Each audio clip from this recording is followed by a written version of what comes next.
দুনিয়ার কোনো কিছু হাসিল হয়ে যাওয়া এটা সফলতা নয়। একজন মুমিন মুসলিমের মর্যাদা আল্লাহর কাছে, এক পাল্লায় যদি একজন মুমিন মুসলিমকে রাখেন, আরেক পাল্লায় পুরো পৃথিবীকে রাখেন।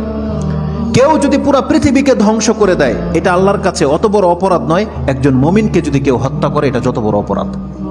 তাহলে একটা মানুষ তাওহীদের উপরে যারা আছে, তাদের মান মর্যাদা এত, আল্লাহ বলছেন অতএব তারা যেন দুনিয়ার জন্য নয়, বরং তারা ওই পরকালে জাহান্নাম থেকে মুক্ত হয়ে যাওয়ার সেই রাস্তা যেন তারা অবলম্বন করে। কারণ সেই দিন যাকে জাহান্নাম থেকে শুধু বাঁচানো নয়, দূরে রাখা হবে।